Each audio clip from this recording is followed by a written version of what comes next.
Hello everyone, and welcome to the Complex Cinema channel. Please remember to subscribe and hit that like button if you enjoy our content. Today, we are going to be discussing the film Ultimate Note. The narrative plunges us into a world where the echoes of past ambitions still resonate, centered around the enduring, almost mythic figure of a detective whose methods bordered on the arcane. We follow his reluctant protégé, a young man initially drawn to the detective's reputation, perhaps seeking to emulate the sharp, almost superhuman deductive leaps that defined the master's career, much like a young apprentice to Sherlock Holmes might yearn for that clarity amidst London's fog. The plot thickens with the reappearance of a chilling, almost theatrical criminal, known only by a cryptic moniker, a phantom who seems to delight in leaving behind signatures of profound psychological disturbance. This villain's actions aren't just crimes. They are carefully staged performances, each one a commentary on the societal decay the detective often railed against during his more verbose lectures to his inner circle. We sense the weight of the detective's past failures pressing down on him, those cases that slipped through the net, leaving scars on his otherwise impeccable record. The tension builds as the protégé finds himself increasingly relying not just on pure logic, but on the intuition his mentor constantly demanded, that near telepathic understanding of human depravity. The investigation pulls them through dimly lit archives and forgotten corners of the city, environments rich with the patina of history, mirroring the detective's own long, arduous journey through decades of human darkness. There's a clear homage here to classic noir, where the shadows themselves seem to harbor secrets. A pivotal moment arrives when the detective realizes the criminal's pattern is deeply personal, a deliberate, protracted campaign designed not just to shock the public, but to dismantle the detective's carefully constructed worldview. The realization hits with the force of a sudden revelation under interrogation lighting. The villain is intimately familiar with the detective's history, perhaps even stemming from a case that shaped the detective's early, more idealistic years. This personal element fuels the master's relentless drive, pushing him past physical and mental exhaustion, a dedication to justice that cost him much of his personal life, a sacrifice often noted in biographies of legendary investigators. The climax unfolds not in a grand shootout, but in a claustrophobic confrontation rooted in psychological warfare. The detective, drawing on every lesson learned and every piece of obscure trivia he'd ever cataloged, manages to pierce the criminal's carefully constructed facade. It's a triumph of sustained intellectual pressure over raw violence. The resolution, while securing safety, leaves a lingering sense of melancholy. The victory is undeniable, but the cost, the proximity to such calculated madness, leaves the participants forever altered, echoing the quiet, often solitary nature of those who spend their lives wrestling with the absolute worst humanity has to offer. The final scene suggests the protégé has absorbed the necessary lessons, ready to carry the torch, though perhaps with a deeper understanding of the inherent tragedy in such a demanding calling. The air surrounding the veteran detective always carried a faint scent of old paper and strong black coffee, the fuel for a mind that rarely rested, always cataloging anomalies in the human condition. His reputation, built brick by painstaking brick over decades of solving the unsolvable, preceded him like a necessary but slightly intimidating aura. He wasn't just intelligent. He possessed a near-supernatural capacity to inhabit the mindset of the perpetrator, a trait that often isolated him from more conventional law enforcement colleagues who preferred paperwork to psychological excavation. His early career, we learn through subtle exposition, was marked by a brutal case involving missing children that cemented his uncompromising stance against ambiguity, turning him into the stoic figure we observe now. The young protégé, whose ambition was initially untainted by the true grime of the underworld, initially saw the detective's eccentricities as marks of genius, akin to the legendary figures he read about in criminal psychology texts, men who sacrificed normalcy for insight. But witnessing the detective's weary precision firsthand begins to temper that youthful zeal with a sobering awareness of the toll genius exacts. The protégé starts noticing the fine tremor in the detective's hand when holding a pen, the slight hesitation before answering a personal question, small cracks in the armor of infallibility. The recurring villain, the shadow puppet master, embodies the very chaos the detective seeks to contain. This criminal operates with an almost artistic flair, often citing obscure philosophical texts or historical precedents for their grotesque tableau, suggesting a deep, perhaps academic, understanding of transgression. It is hinted that this perpetrator might have been an early subject of the detective's lectures, a brilliant but dangerously disillusioned student who took the lessons on the nature of evil to a terrifying practical extreme. This isn't just a cat-and-mouse game. It's a dialogue between two profoundly intelligent entities, one dedicated to order, the other to exquisite disorder. As the investigation deepens, the emotional landscape of the film becomes saturated with paranoia. The detective begins to trust no one fully, his instincts honed to such a razor's edge that peripheral events become potential threats. There's a particularly poignant sequence where he visits a dilapidated museum exhibit detailing historical methods of deception, clearly seeking some analog for the current threat, his face etched with a profound fatigue that transcends mere sleeplessness. It is the fatigue of constant vigilance against darkness.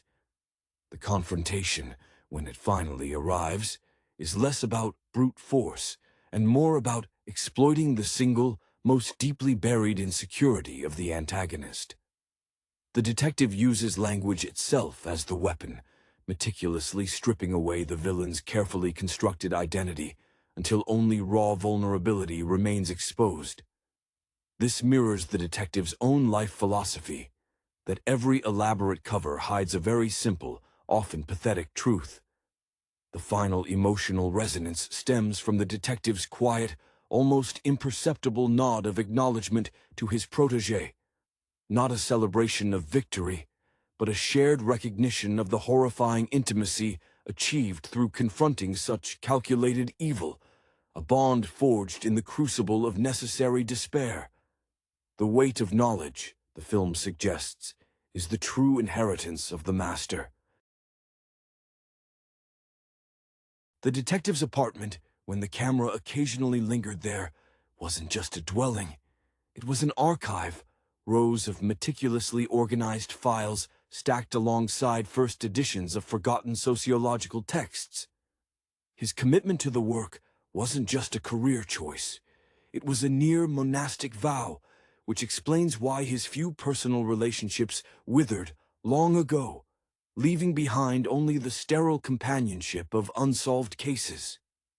He moved through the world with an economy of motion, every gesture calibrated, save for the rare instances when a piece of evidence would trigger a flash of fierce, almost youthful anger, revealing the passionate core beneath the icy veneer.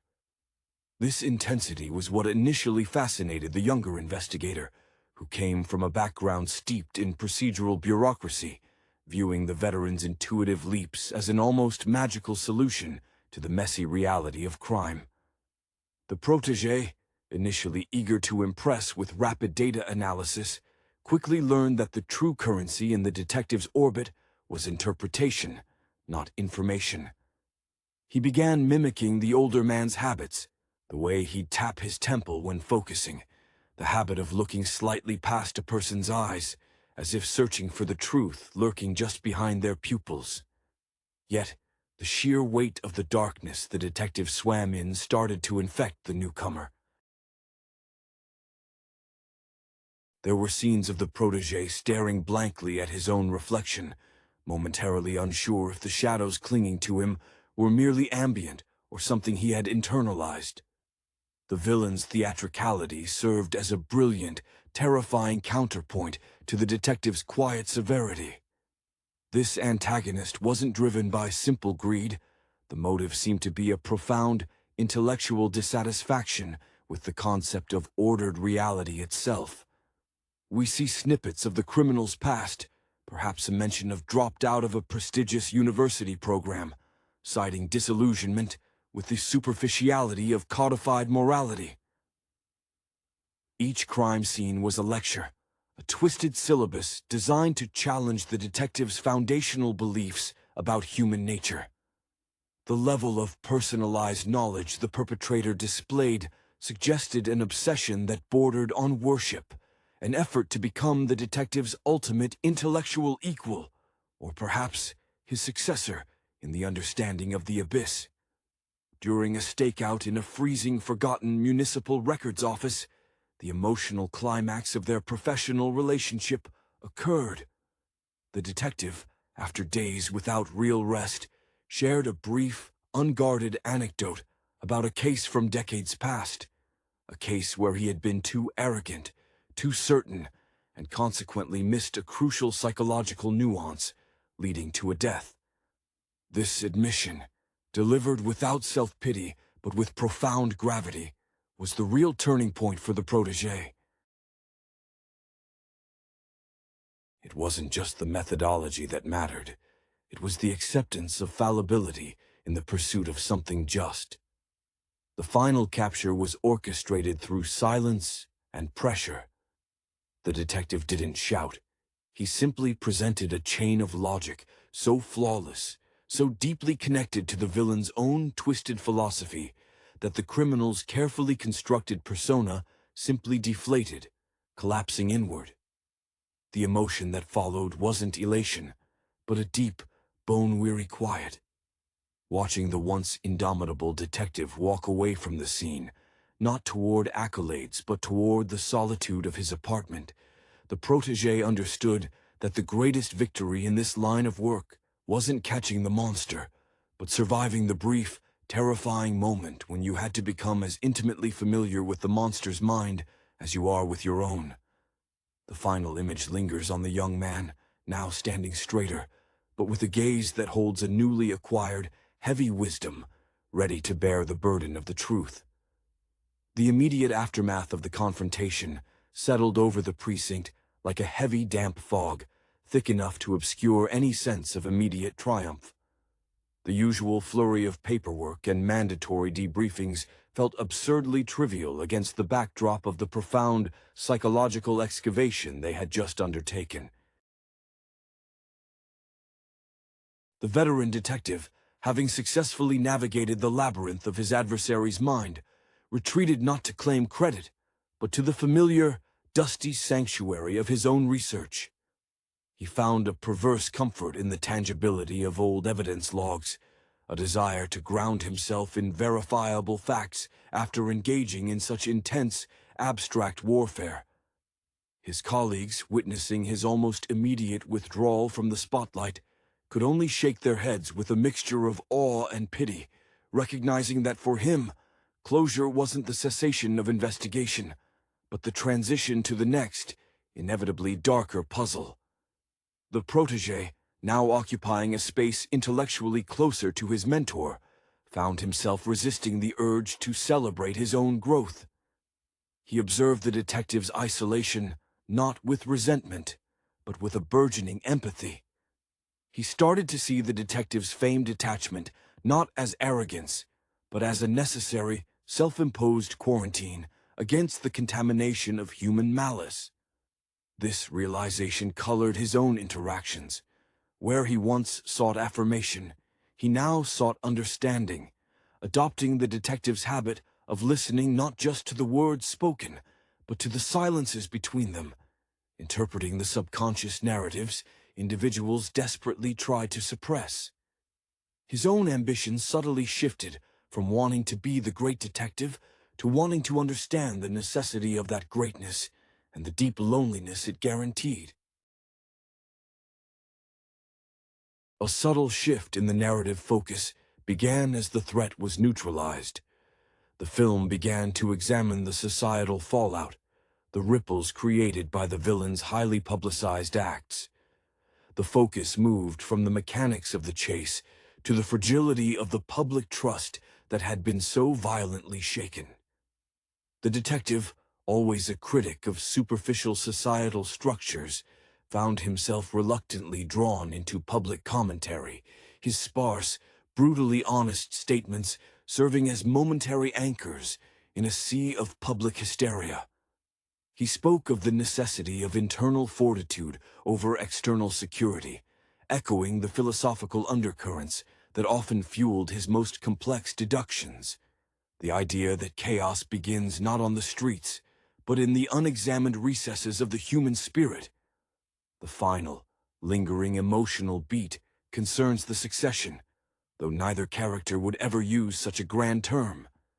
The detective, perhaps recognizing the thinning reserves of his own energy, or simply acknowledging the inevitable cyclical nature of this tireless profession, begins to deliberately delegate cases that require a fresh perspective, gently pushing the protégé to make the final, binding, logical leaps alone. This mentorship is now less about teaching technique and more about ensuring the next guardian of the threshold is psychologically prepared for the solitude of the work. The film closes not on a solved crime, but on the quiet, shared understanding between the two men. The realization that the pursuit of ultimate truth is less a glorious career path and more a protracted, necessary vigil against the encroaching darkness, a vigil they are now destined to share across different stations. The transition in their dynamic was marked by a shift in setting. The detective, sensing the need to break the cycle of revisiting old haunts, initiated a drive, taking the protégé far from the familiar, claustrophobic confines of the city center. They found themselves in a stark, sparsely populated coastal region, the vast, indifferent expanse of the ocean mirroring the detective's own internal landscape. This deliberate removal from the urban complexity suggested a need to detoxify the mind, to find clarity where the structures of human society, the very things the criminal sought to undermine, were reduced to their elemental forms: rock, water, and endless sky. The protégé began to document the detective's routine during these rare excursions, recognizing these moments as crucial anthropological studies in resilience.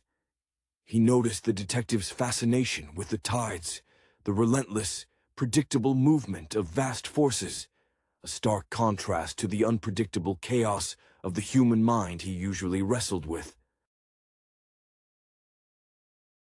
There was an almost spiritual quality to the detective's silence now. It wasn't the strained silence of waiting for a breakthrough, but a settled quietude born from having stared into the abyss and recognized its fundamental, unchangeable nature. He was no longer merely reacting. He was observing the enduring patterns of existence. This period also allowed for glimpses into the detective's personal archives, not of case files, but of actual literature. The protégé discovered a collection of Stoic philosophy texts, heavily annotated, confirming the deep philosophical bedrock beneath the detective's pragmatic exterior. The hero wasn't driven by moral outrage alone, but by a cold, almost academic commitment to maintaining internal order against external entropy, a view gleaned from years of observing mankind's predictable follies. This intellectual framework was the true inspiration the protégé now sought to absorb, not just how to catch criminals, but how to remain mentally intact while doing so. As the film edged toward its conclusion, the focus narrowed onto the legacy of knowledge. The detective assigned the younger investigator a seemingly minor cold case, one previously deemed too peripheral for his attention. However, the instructions were precise. Solve it not by finding new evidence, but by applying the abstract psychological frameworks derived from the recent high-stakes confrontation. This was the final examination, a test of transference ensuring the protege could apply existential understanding to mundane evil. The mentor watched from a distance, observing the process with a detached satisfaction, like a sculptor stepping back to view the final form of his creation. The narrative closes with the protege submitting his solution, a deduction built on layered psychological nuance rather than forensic certainty. The detective reviews the summary, and instead of the expected critique, he merely places a single, heavy volume from his library, a treatise on existential isolation, onto the protege's desk, its cover worn smooth by decades of contemplation. It was an acknowledgement of shared fate, a silent welcome into the demanding brotherhood of those who understand the cost of seeing too clearly. The final shot leaves the two men in separate rooms, yet linked by the unbroken thread of their shared, necessary burden, the shadows of the city waiting patiently for their return. The passing of the torch, subtle as it was, carried the weight of a solemn oath. The protege, now carrying a measured gravity in his movements, understood that the volume placed upon his desk was not a reward, but a declaration of his readiness to inherit the perpetual watchfulness. He didn't feel triumphant. Rather, there was a deep, unsettling recognition that the field he had entered was not one of discrete victories, but of continuous, low-grade attrition against the forces of disorder. His early idealism had been thoroughly scorched away, replaced by a pragmatic, almost ascetic dedication to the work. The detective, meanwhile, seemed to find a measure of peace in this quiet transfer. He began to delegate the administrative burdens, the necessity of interacting with the bureaucratic machinery that he had always viewed with barely concealed contempt. His energy, once fiercely focused on immediate threats, began to diffuse into a kind of passive guardianship. He would often be found simply observing the city from a high vantage point, his expression unreadable, as if he were cataloging atmospheric pressure changes rather than monitoring criminal activity. It was during these moments that the protege saw the fleeting phantom of the man he might have been before the decades of relentless confrontation, a flicker of vulnerability quickly masked by the practiced neutrality of the master investigator. Their connection deepened through unspoken communication, a form of shorthand forged in crisis. A slight tilt of the head from the detective conveyed volumes about the weakness in a suspect's alibi. A specific placement of files on the protege's desk signaled the next direction of inquiry without a single spoken word. This silent understanding was perhaps the most valuable lesson imparted. That true comprehension transcends language, residing instead in shared experience and pattern recognition so refined it borders on prescience. The film subtly introduces the idea that the detective's greatest battle was not against external villains, but against the creeping cynicism that threatened to extinguish his capacity for belief in justice. He had preserved his core conviction through sheer, willful adherence to intellectual rigor. The protege absorbed this lesson deeply, realizing that maintaining one's internal architecture against the corrosive influence of constant exposure to human cruelty was the true measure of professional longevity. In the very final sequence, the detective makes an unexpected move. He arranges for the protege to take a short, mandatory leave. It is not a suggestion. It is a carefully constructed command rooted in preventative self-preservation. The detective understands, perhaps better than anyone, that the mind, like a highly specialized instrument, requires periods of disuse to prevent shattering under strain. As the protege hesitates, reluctant to step away from the work, the detective fixes him with a rare, direct look devoid of professional distance. "Rest," he states, his voice gravelly, "or the darkness you fight will consume the only weapon you truly possess, your clarity."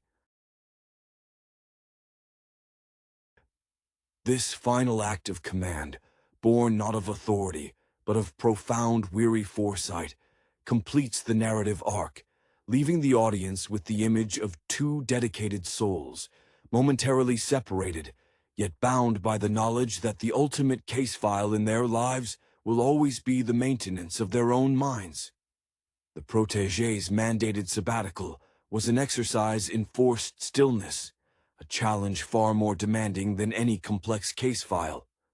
He found himself adrift in normalcy, the mundane rhythms of civilian life grating against the heightened senses he had cultivated under the detective's tutelage. He tried simple pleasures, a quiet afternoon in a public park, reading a novel entirely unrelated to criminology, but the silence was too loud, filled with the imagined echoes of interrogation room tension and the phantom scent of stale evidence. The enforced break became a subtle, secondary test. Could the student retain his honed edge when the immediate pressure was removed, or would the detachment he learned atrophy without constant use? During this period, the protégé began to actively study the detective's own documented history, poring over official commendations, and, more crucially, the critical reviews of his career that hinted at procedural overreaches. He pieced together the narrative of a man who consistently prioritized the truth over the process, a characteristic that had earned him both unparalleled success and constant administrative scrutiny.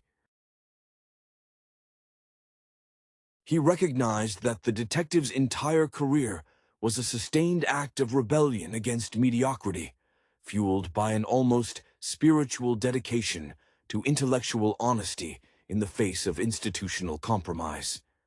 The city, viewed from the outside, suddenly seemed painfully fragile, its surface civility a thin veneer easily cracked. The protégé realized his mentor hadn't just been fighting criminals. He had been fighting the collective human tendency towards willful ignorance.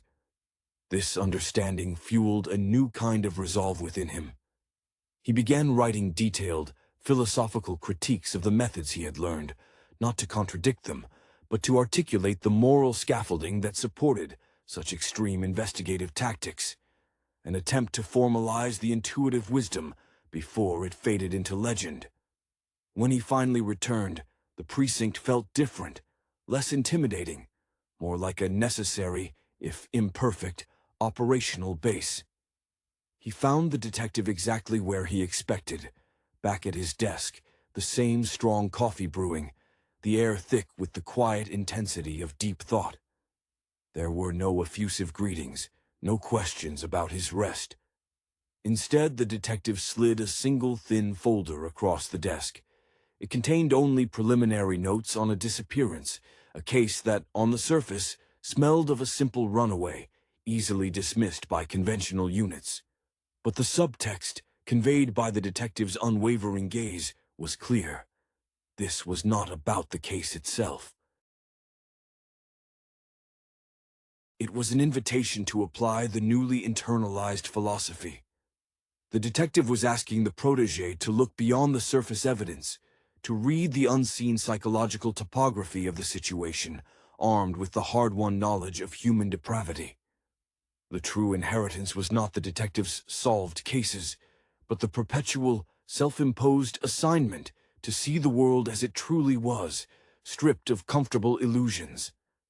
The cycle was complete, yet simultaneously beginning anew, set in motion by a silent agreement between two solitary guardians of clarity. The thin folder, cool and unassuming against the scarred mahogany of the desk, represented a deliberate recalibration of expectations. For the protégé, the initial temptation was to search for the obvious, the dramatic psychological hooks that had defined his training under the veteran. But the silence emanating from the older man was a firm restraint, urging caution against jumping to the complex, the theatrical. This seemingly minor case was a test of internalization. Could the student now perceive the fundamental human error, the small, often pathetic misstep that precedes disaster, without the active guidance of his mentor? The detective watched, his eyes betraying a flicker of professional fatigue mixed with something akin to paternal hope. He had seen too many bright minds burn out by seeking only the most sensational darkness. His own career was littered with the ghosts of brilliant theories applied too zealously to unworthy subjects. He needed assurance that the protégé understood the profound wisdom in recognizing the mundane origin of tragedy just as clearly as the esoteric machinations of genius psychopaths. The true measure of a master analyst, he believed, was recognizing when a case required simple police work rather than soul-searching excavation. The protégé took the folder, the weight of it feeling different now, not the weight of impending discovery, but the weight of independent judgment. He noted the detective's recent habit of tapping the corner of his desk with a specific rhythm, a pattern that seemed to mark time rather than anxiety. He realized this rhythm was a form of meditation, a way for the veteran to maintain an internal equilibrium while the world continued its predictable descent into disorder outside their walls. The protégé decided, in that moment, not to analyze the missing person's psychology immediately, but to first analyze the detective's expectation of the case. He stepped out into the city light, the contrast momentarily jarring after the gloom of the office. He approached the case with a deliberate slowness, interviewing the peripheral contacts with a newfound patience that surprised even himself. He wasn't fishing for confessions of grand conspiracy. He was seeking the overlooked detail, the forgotten argument, the small accumulation of debt, the moment when weariness turned into desperation. He recognized that the detective's great inspiration, the drive to see the truth, was equally balanced by the discipline to avoid projecting one's own elaborate understanding onto a simple human failing. When the protégé returned days later, he did not have a dramatic profile of a mastermind. Instead, he presented a quiet narrative of financial desperation, a series of unremarkable bad choices leading to an inevitable, quiet exit. He had found the person not through brilliance, but through meticulous, empathetic attention to the victim's ordinary routines. He laid the brief report down, his expression settled, lacking the feverish intensity of his earlier days. The detective picked up the report, his gaze scanning the last few paragraphs, detailing the mundane circumstances of the discovery. He didn't speak for a long moment. Then he reached into a lower drawer, a drawer usually reserved for personal effects, and pulled out a worn, leather-bound journal, not philosophical, but containing sketches. These were not drawings of crime scenes, but surprisingly deft architectural studies of buildings he had visited during his early career. He slid the journal toward the protégé. "The details," the veteran murmured, his voice rough from disuse. "They are the foundation, even when the architecture is a lie." It was the closest he would ever come to an explicit endorsement, a final lesson emphasizing that mastery required appreciating both the magnificent facade and the unglamorous blueprints beneath. The presentation of the journal marked a profound shift, signifying that the protégé had moved beyond mirroring technique to grasping the foundational philosophy of observation. The sketches, rendered with a meticulous yet fluid hand, showed that the detective's relentless pursuit of truth had always been underpinned by an appreciation for structure, for how things, whether buildings or lies, are fundamentally assembled. This unexpected glimpse into the detective's aesthetic appreciation offered a humanizing counterpoint to his austere reputation, revealing that his discipline was not born of coldness, but of a deep, almost artistic respect for form, even in destruction. The protégé understood the unspoken message. The pursuit of evil demands not only the ability to deconstruct complex illusions, but also the patience to appreciate the simple, enduring reality of construction. He spent the following weeks studying the journal, finding in the precise lines of the drawings a visual metaphor for the logical sequencing required in every investigation. He began to see the city not as a collection of threats, but as a vast, interconnected structure, some parts sound, others rotten, all requiring accurate assessment. Their interactions settled into a rhythm of shared, productive silence, punctuated by these oblique lessons. The detective increasingly ceded control of active fieldwork, content to act as a distant gravitational center, influencing outcomes through subtle suggestion rather than direct command. He seemed lighter. The constant internal tension that had defined him for years finally eased by the knowledge that his intellectual legacy was secure, not as a mimicry, but as an evolved continuation. However, the narrative introduces a final, personal challenge for the veteran. Having successfully mentored his successor, he is faced with the void of his own cessation of relentless pursuit. The absence of the immediate, consuming threat brings an unexpected enemy: introspection. In a poignant, brief scene, the detective is shown looking at an old, framed photograph on his desk, a woman, indistinct but clearly significant, a life he consciously sacrificed to the demands of his calling. The brief, almost pained expression that crosses his face suggests the chilling realization that victory over external monsters has come at the irreversible cost of internal connection. This realization is not expressed as regret, but as a final, unavoidable truth within his stoic framework. All choices have irreversible consequences, and even justice demands a personal tax. He closes the journal of sketches, perhaps signifying the closing of his own purely creative, observational chapter. He turns his attention back to the current workflow, his focus absolute, not because a new great evil has arisen, but because the continuous hum of smaller injustices requires management. He is no longer fighting to prove his genius. He is maintaining order out of ingrained necessity. The film's conclusion avoids a dramatic farewell. Instead, it shows the two men working side by side in the dimly lit office, the older detective briefing the younger on administrative protocols, the necessary administrative grease for the engine of justice. The mentor is preparing the apprentice for the long, unsung hours of maintenance, the thankless work that follows the spectacular capture. As the camera pulls back, leaving the two figures hunched over their separate documents, the enduring sense is one of continuity. The darkness remains, the vigilance is constant, and the only true resolution in this field is the successful handover of the watch. The transition to the administrative phase of their partnership brought with it a subtle but profound desaturation of color in the narrative palette. The high emotional stakes of the previous conflict gave way to the muted tones of bureaucratic reality.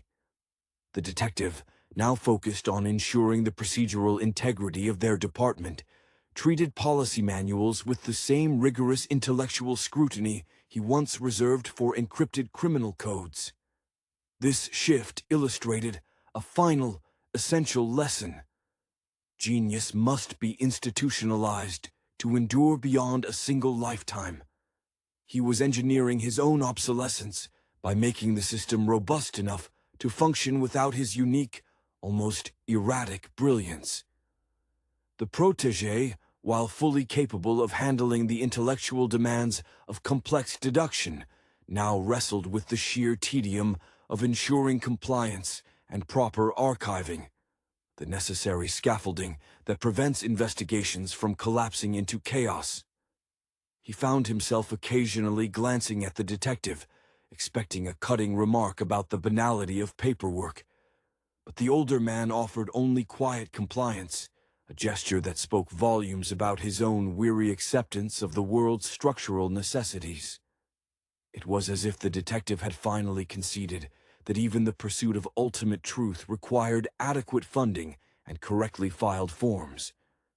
Their relationship evolved further into one of shared, unspoken history. They no longer needed to solve a case to bond. The memory of the recent high-stakes confrontation served as an unbreakable, implicit covenant. This deep understanding allowed the protégé to anticipate the detective's needs, almost before they were articulated.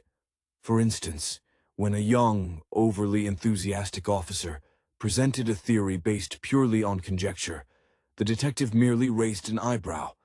The protégé immediately stepped in, gently redirecting the conversation toward verifiable evidence, mirroring the older man's past dismissiveness with a newfound tempered diplomacy. This environment fostered a quiet appreciation for the detective's past struggles. The protégé now understood that the detective's noted isolation wasn't merely a personality quirk, but a necessary byproduct of operating outside the accepted margins of law enforcement. His early career successes, built on unorthodox leaps, had inevitably placed him at odds with the system he was trying to save. The sketches in the journal now seemed less like artistic hobbies and more like blueprints for an internal sanctuary, a place where the mind could organize reality free from external interference. As the film draws toward its true close, not a final confrontation, but a settling of accounts, the detective begins taking extended, unexplained absences. These departures are not vacations. They are periods of necessary retreat. The protégé manages the department in his stead, not with anxiety, but with a calm sense of stewardship. He knows the detective is engaged in the solitary, ongoing work of maintaining his own psychological defenses against the residue of the darkness he's absorbed over a lifetime. The final visual sequence is simple. The protégé is working late, the office quiet, save for the gentle whir of the antiquated ventilation system. He glances toward the detective's now empty chair, noting the familiar scent of stale coffee and old paper lingering faintly. He doesn't feel alone. He feels responsible. He closes the file on his desk, aligning the edges with precision, his movements mirroring the exact economical grace of his mentor. The story ends not with a definitive solution to all evil, but with the quiet affirmation that the vigilance has been successfully passed on, a continuous, necessary shadow, maintaining watch over the fragile light of order. The shadow of the veteran detective began to recede, not with a dramatic exit, but with the slow, deliberate fading of presence. His absences became the new normal, forcing the protégé to fully inhabit the role of decision-maker, navigating the day-to-day compromises that the master had always managed to circumvent through sheer intellectual force. This period of delegated authority was crucial. The protégé was learning that true leadership in this field wasn't about possessing superior insight, but about creating a sustainable environment where insight could still function amidst routine mediocrity. He found himself defending the detective's past unorthodox methods to skeptical superiors, arguing not with fervor, but with the cold, unassailable logic the older man had instilled in him. The protégé developed a particular fascination with the few pieces of personal debris the detective had left behind in his suddenly vacant office space. A chipped ceramic mug, an archaic slide rule tucked away in a drawer, and a half-finished crossword puzzle bearing only one entry filled in, the 5-letter word for inevitability. These small artifacts became touchstones, physical manifestations of the burden of clear sight. He realized the detective hadn't left because he was finished, but because his primary role had transitioned from active combatant to philosopher king, advising from the periphery while the next generation absorbed the shockwaves. There was a subtle, almost melancholic beauty in the protégé's assimilation. He still sought clarity, but his definition of success had broadened.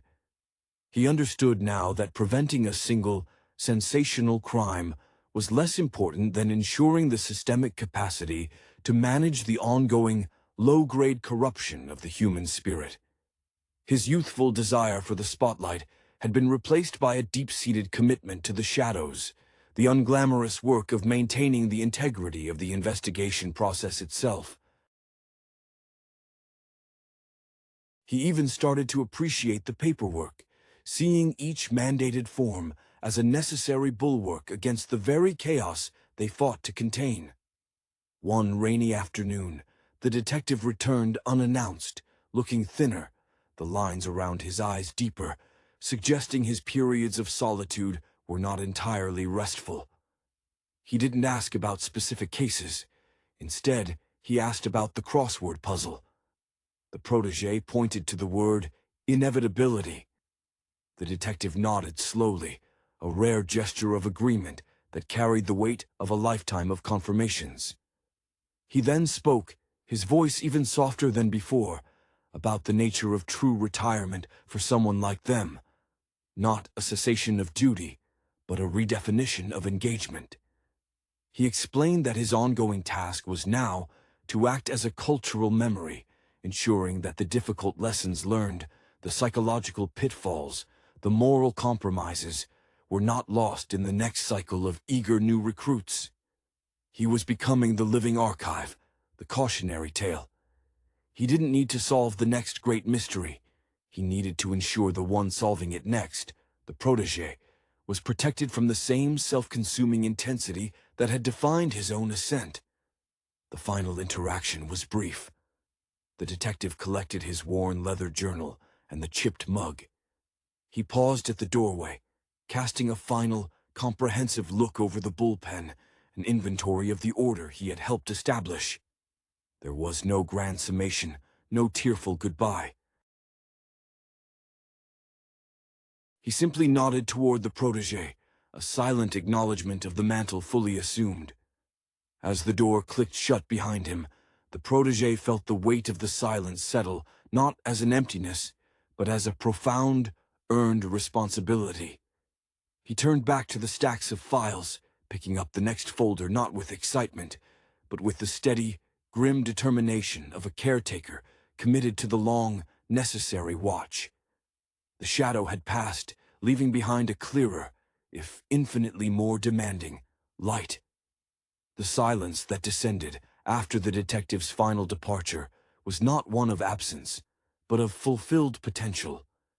The protégé, now the undisputed intellectual heir, felt the office shift around him, the scent of strong coffee and old paper suddenly sharper, more significant, as if the atmosphere itself was recognizing the change in command. He moved to the veteran's desk, not to claim the physical space, but to examine the lingering evidence of the master's contemplation. He picked up the half-finished crossword, tracing the single filled-in word, inevitability, with a finger that no longer trembled. This word was the keystone of the entire relationship, the acceptance that certain forms of darkness were inescapable, manageable only through relentless, disciplined observation. The protégé found himself unconsciously adopting the detective's physical economy of movement, the subtle calibration of gesture. Yet, where the veteran's stoicism was a shield forged in past trauma, the protégé's was a deliberate construction, a disciplined performance designed to project the necessary authority. He recognized the inherent performance of the role. To convince the world of order, one must appear perfectly ordered oneself. This realization brought a pang of melancholy, the understanding that the freedom to be flawed, the messy humanity of his own youthful ambition, was now irrevocably archived along with the detective's sketchbooks. He began to seek out the quiet procedural corners the detective had always shunned, not out of preference, but out of necessity. He learned the painful language of budgets, risk assessment, and internal review boards. He discovered that his mentor's brilliance, untethered by administrative prudence, had left behind a legacy of necessary, though often exasperating, bureaucratic cleanup.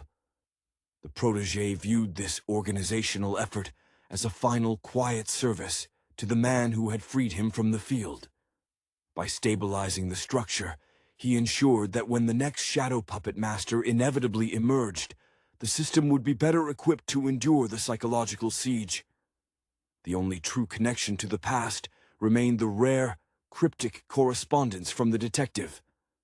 These were not status updates, but oblique philosophical challenges, often referencing obscure historical precedents for moral decay or shifts in societal perception. One recent note simply read, "The architect always admires the ruin that best mirrors his own blueprint." This implied a constant, internal self-reckoning, suggesting that the detective's true retirement was a final, internal case file, the comprehensive analysis of his own choices and their solitude. The protégé found himself looking at the younger officers with a new understanding, seeing their unblemished enthusiasm as both a necessary energy source and a profound vulnerability. He recognized the subtle signs of creeping obsession in their eagerness, the same dangerous fascination he himself had once harbored.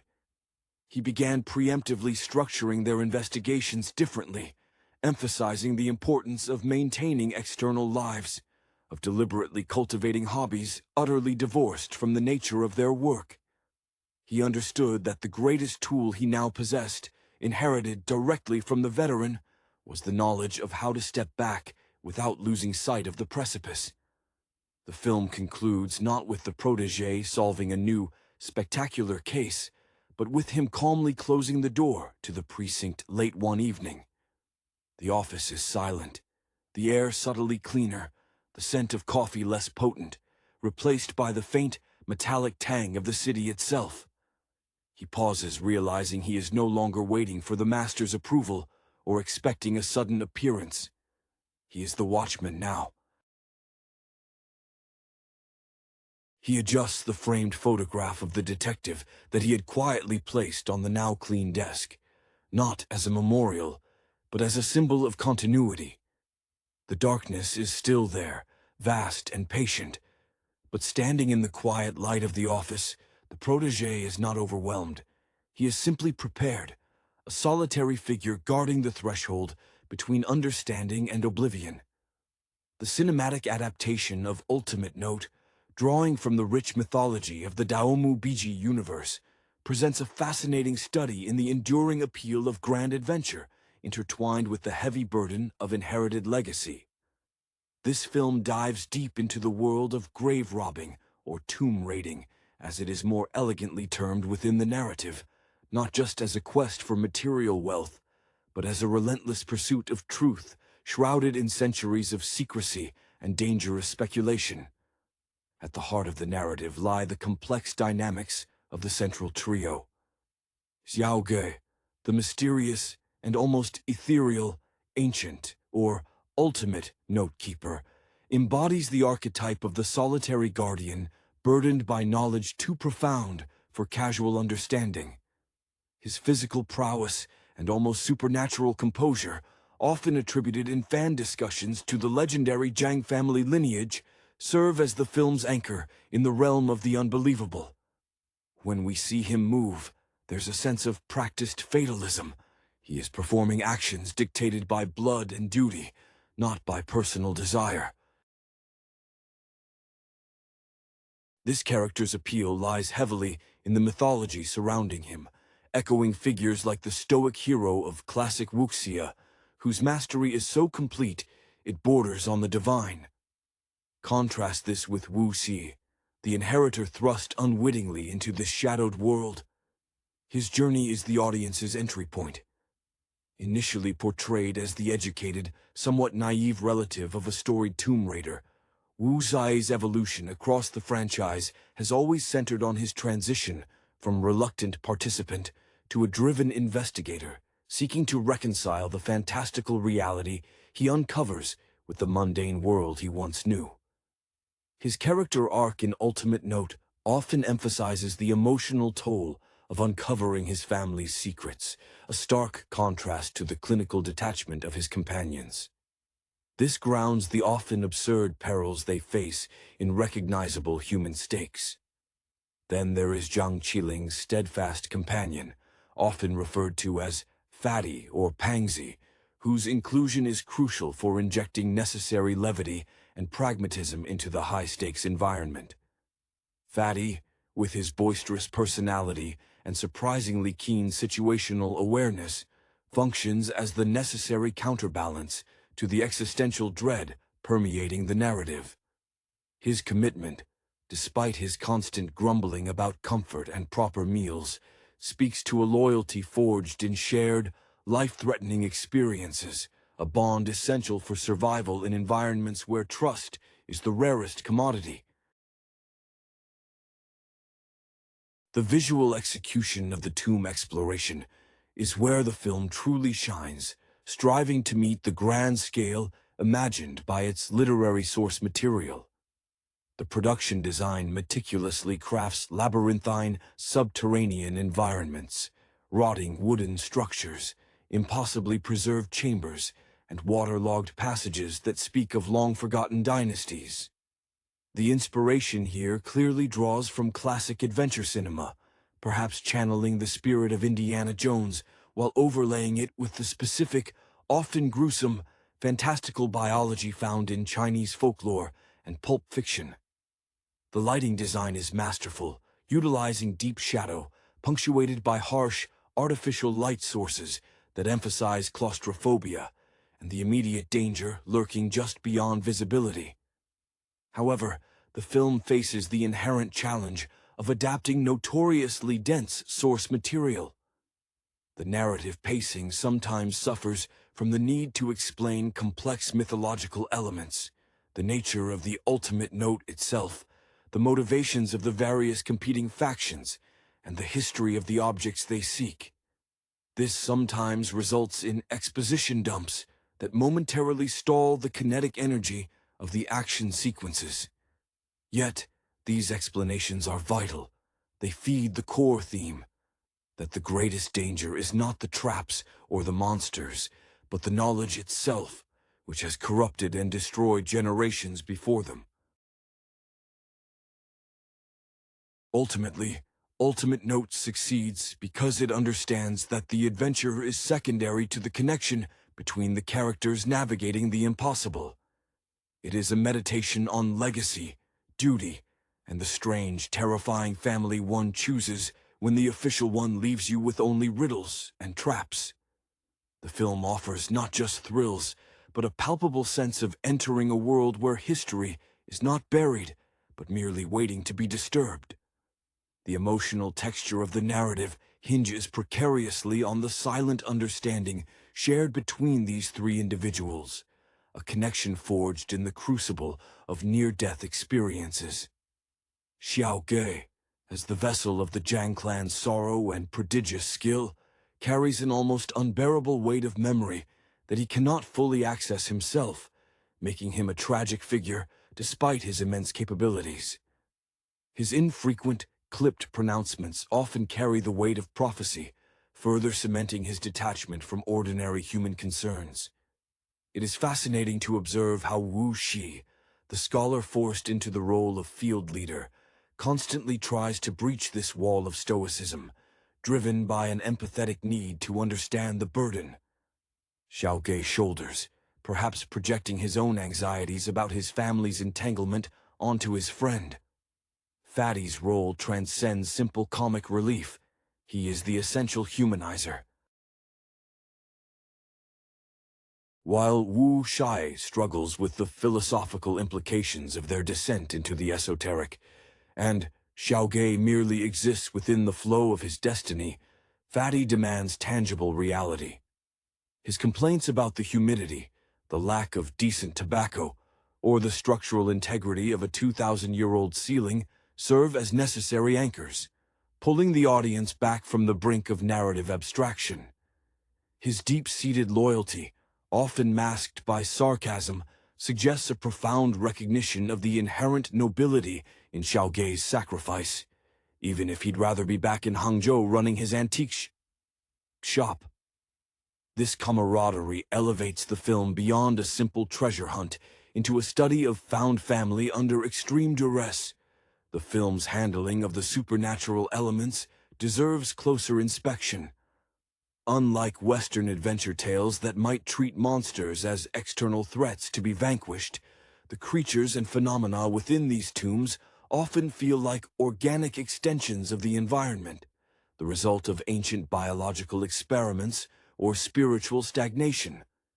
This imbues the danger with a deeper, almost ecological sense of consequence.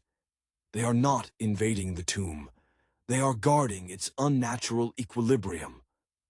The design work dedicated to these threats, moving away from conventional horror tropes towards something distinctly ancient and mutated, speaks to the filmmaker's respect for the source material's commitment to its own bizarre internal logic. When the characters navigate passages seemingly defying Euclidean geometry, the cinematography must work overtime to sell the illusion, often succeeding through skillful use of forced perspective and practical effects blended seamlessly with digital enhancement. Furthermore, the narrative subtly critiques the very nature of legacy. Wu Xi inherits a business, a name, and a series of escalating crises, forced to become something he is not. Xiao Ge inherits a curse, a duty he cannot relinquish. The film posits that true freedom lies not in escaping these inheritances, but in redefining how they are managed. For Wu Xi, this means actively seeking knowledge to dismantle the secrecy, rather than simply succumbing to it. For Xiaoge, perhaps the ultimate goal suggested by the film's tone is finding someone capable enough to eventually take his place, allowing the cycle of guardianship to finally evolve. This underlying thematic complexity, the struggle between the obligations of the past and the possibility of a different future, is what gives Ultimate Note its lasting resonance beyond the immediate thrill of the perilous exploration. The inherent tension within the narrative structure stems from the juxtaposition of the ancient, slow-moving world of the tombs and the frantic, modern urgency of the protagonist's actions. This contrast is embodied most clearly in Wu Sai's characterization.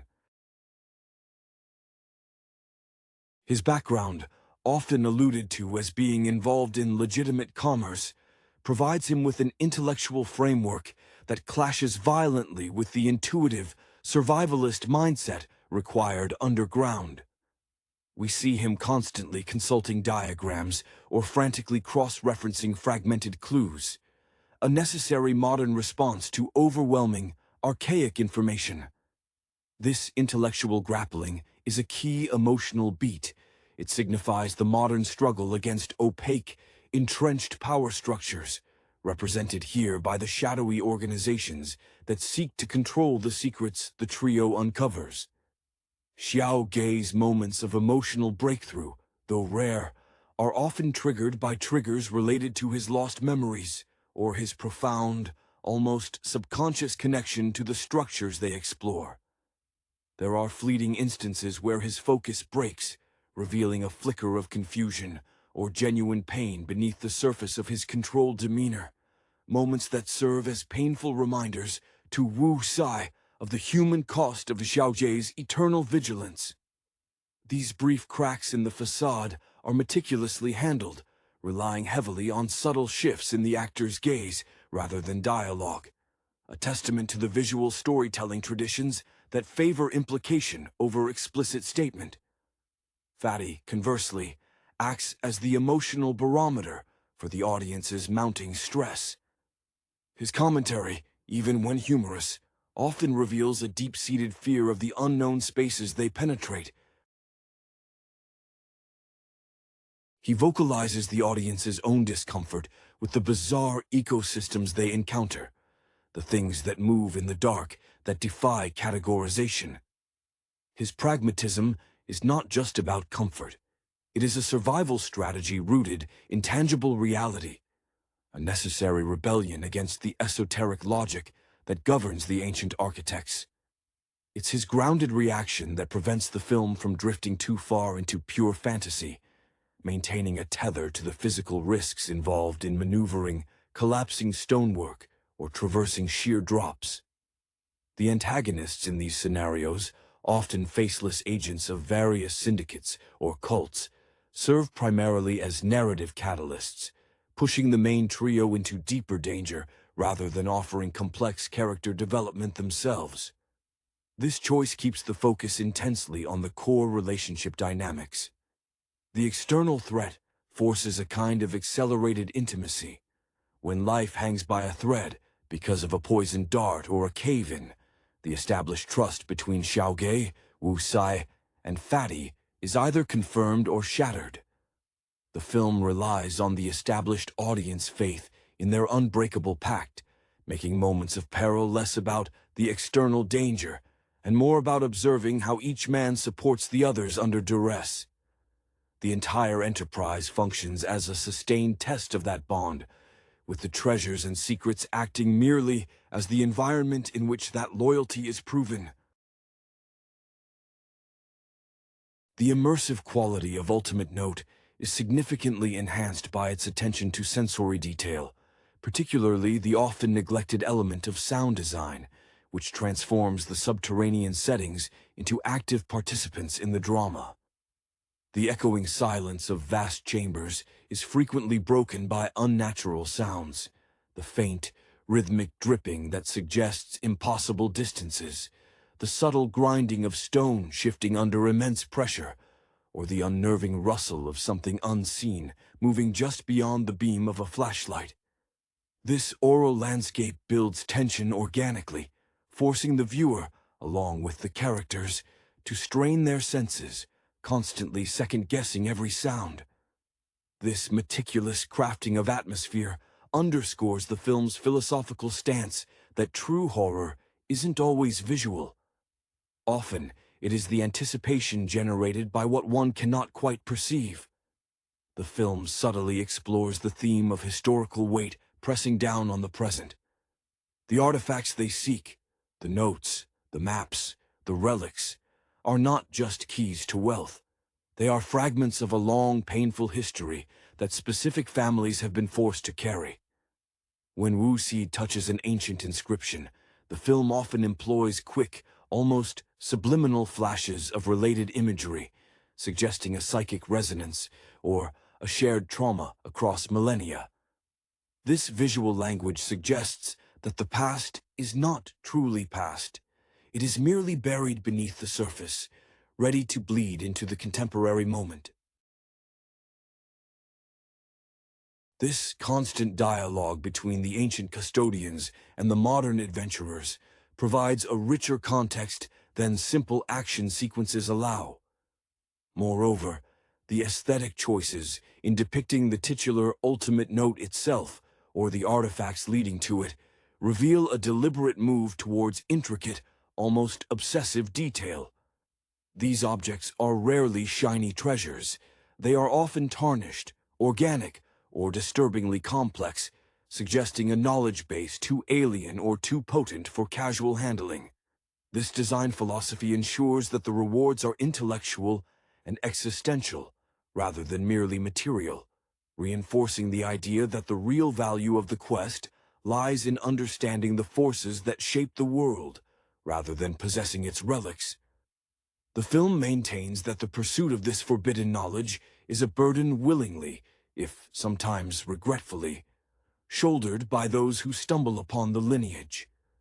The recurring motif of light and darkness within the tomb complex acts as a direct visual metaphor for the characters' internal states and the nature of the secrets they pursue. The external world, represented by the harsh, sometimes flickering beam of their artificial lights, signifies the limited scope of human understanding. In these isolated cones of illumination, the characters must operate, relying on their learned skills and immediate trust. Yet, the surrounding darkness is not empty. It is pregnant with implication, filled with the dangers that the characters, particularly Xiaoge, through his ingrained instincts, seem able to perceive even when obscured. Wu Sai's dependence on these external light sources mirrors his current reliance on the established knowledge held by his companions. He is the intellectual navigating empirical data, yet in the face of the truly inexplicable, the non-Euclidean architecture or the bizarre biological traps, his education proves insufficient. His anxiety manifests in how tightly he clutches his own light source, a small, desperate assertion of control over the encroaching unknown. It is a visual representation of his fight to impose order onto chaos. Fatty's response to the lighting is perhaps the most telling of his character. He is the least comfortable being solely dependent on focused beams. He often prefers a wider, if dimmer, ambient light, seeking to survey the periphery rather than fixate on the immediate threat. This pragmatic desire for situational awareness contrasts sharply with Xiaoge, who seems equally adept whether bathed in the glare of an emergency flare or shrouded in absolute blackness, further emphasizing his almost symbiotic relationship with the environment built over years of isolation and inherited duty. His mastery is not about seeing the danger. It is about knowing where the danger is before it is visible. The film excels when it weaponizes this darkness against the established character roles. There are moments where Xiaoge is momentarily disoriented, perhaps by a sound that triggers a fragment of forgotten memory, or by a trap designed specifically to confuse sensory input, and in those rare instances, the panic that flickers across his face is profound because it implies that the sole anchor, the ultimate note incarnate, has momentarily lost his bearings. These moments are pivotal, forcing Wu Ji and Fatty to instantaneously step into leadership roles, proving that their growth is not merely supplementary, but essential for the survival of the entire unit when the Guardian himself falters. The true exploration, therefore, is not just of the tombs, but of the reserves of unexpected capability latent within the seemingly ordinary members of the group. The persistent sense of melancholic beauty clinging to the film's atmosphere owes much to the underlying fatalism woven into the characters' interactions. There is a quiet acknowledgement that their endeavors are unlikely to result in a comfortable retirement or a clean break from the cycle of grave raiding. Instead, the victories are temporary reprieves before the next inevitable descent. This subtle resignation informs the moments of tenderness shared between the trio. They are brief, cherished acknowledgments of shared, improbable survival. Xiaoju's detachment, while often interpreted as apathy, frequently reads as profound exhaustion. His lineage has demanded an unnatural span of vigilance, a life lived perpetually on the razor's edge of oblivion. When he interacts with Wu Xi, there's often a guarded protectiveness that suggests he views Wu Sai's relative inexperience as a fragility he must preserve, perhaps projecting onto him a hope for a future where such burdens are not mandatory. This protection is not parental, but rather the duty of a highly specialized tool recognizing the inherent value and vulnerability of its user. Wu Xi's ambition, increasingly, shifts away from mere inheritance and towards the desire for